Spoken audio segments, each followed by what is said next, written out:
जय हिंद साथियों, welcome to my YouTube channel. देखिए, आज बिहार पुलिस का दूसरा दिन है और आज 11 अगस्त है।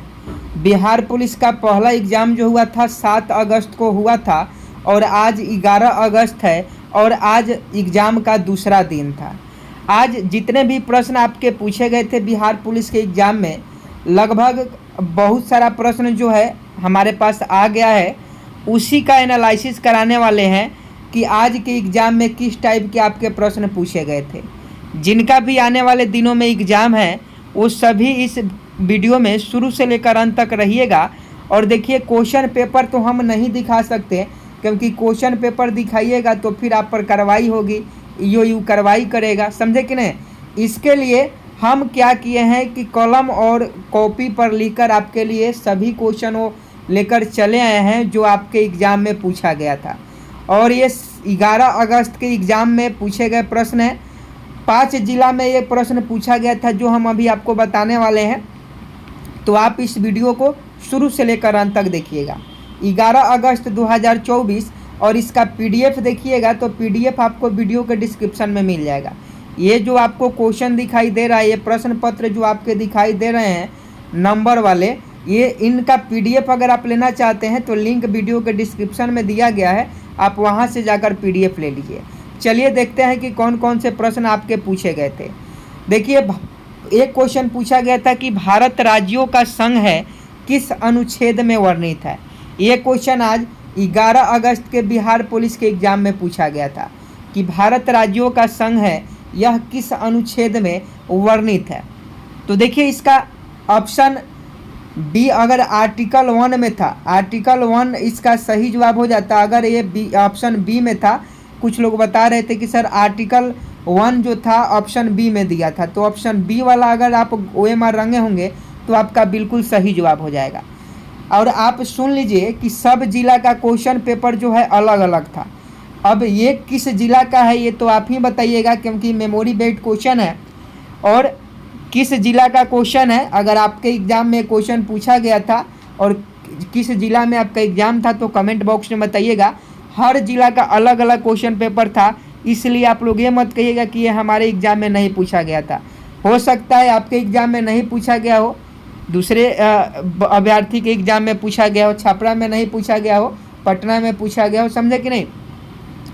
आगे देखिए, कार्य की दर को क्या कहते हैं। साइंस के क्वेश्चन आज भी लेंदी थे और करेंट अफेयर्स के लगभग 7 से 8 क्वेश्चन आपके एग्जाम में पूछे गए थे। तो कार्य की दर को क्या कहते हैं। कार्य की दर को शक्ति कहते हैं और कार्य का ऐसा ही मात्रक जूल होता है। याद रखिएगा, आने वाले शिफ्ट में अगर आपका एग्जाम है तो कार्य की दर को क्या कहते हैं, शक्ति कहते हैं। और कार्य की ऐसा ही मात्रक जो होता है ये जूल होता है।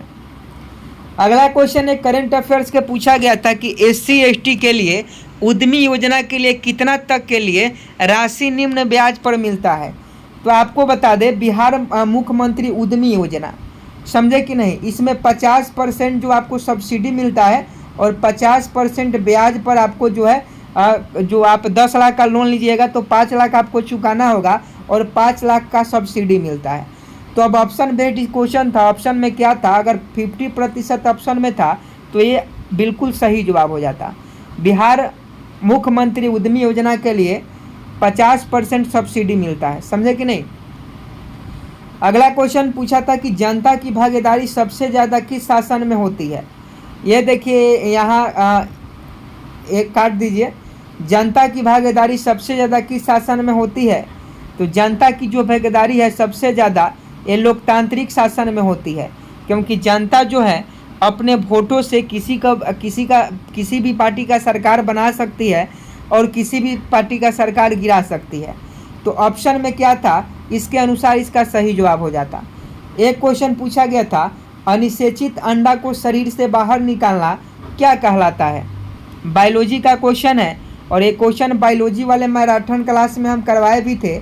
अगर आप नहीं देखे हैं बायोलॉजी वाला मैराथन क्लास तो देख लीजिएगा चैनल पर जाकर। अनिषेचित अंडा को शरीर से बाहर निकालना क्या कहलाता है, अंडोत्सर्ग कहलाता है। अगला क्वेश्चन पूछा गया था कि एक माली द्वारा एक फूल का पुंकेसर तोड़कर हटा दिया जाता है, ऐसा क्यों किया जाता है।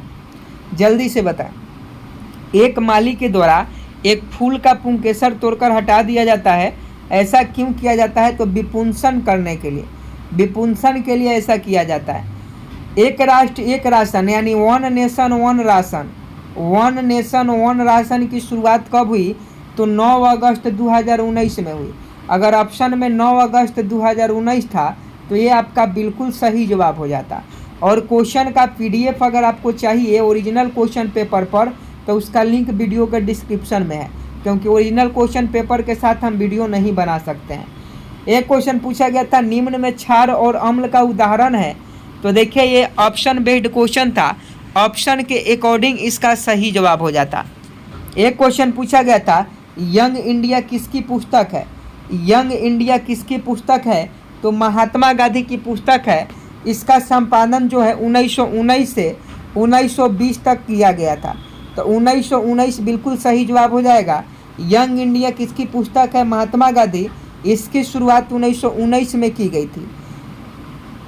आगे देखिए अलकनंदा और भागीरथी के संगम को क्या कहते हैं? ये भी प्रश्न आपके आज के 11 अगस्त के फर्स्ट शिफ्ट में पूछा गया था। और आपको बार बार हम कह रहे हैं कि सभी ज़िले का अलग अलग प्रश्न हो सकता है। तो अगर आपके एग्ज़ाम में नहीं पूछा गया था, आपके ज़िले में क्वेश्चन नहीं पूछा गया था, इसका मतलब ये नहीं कि ये कहीं क्वेश्चन नहीं पूछा गया था।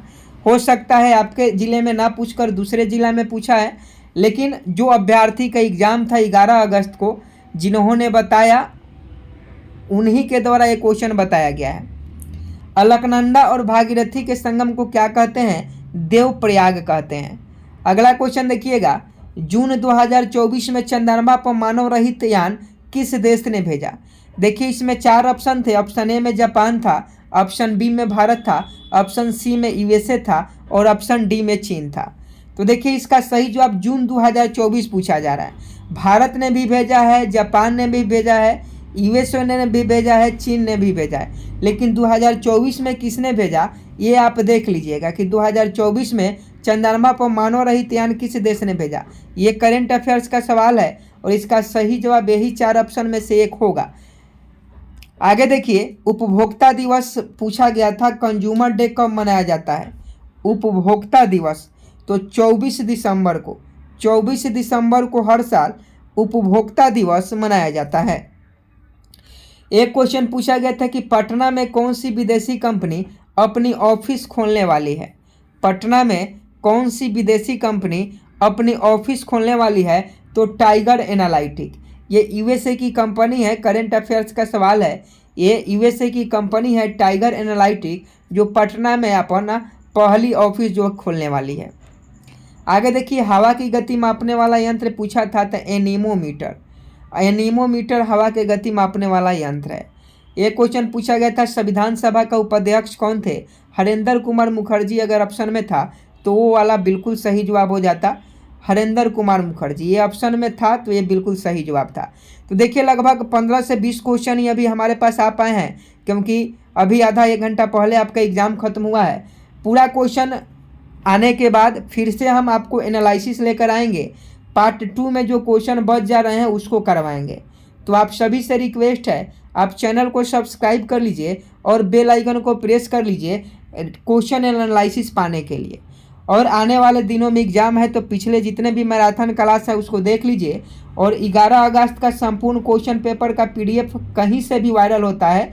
और अगर आपको पीडीएफ लेना है तो चैनल का इसी वीडियो के डिस्क्रिप्शन में आप जाइएगा तो लिंक मिल जाएगा, वहाँ से आप लिंक पर क्लिक करके आप पीडीएफ ले पाइएगा। तो मिलते हैं अगले वीडियो में, तब तक के लिए जय हिंद जय भारत।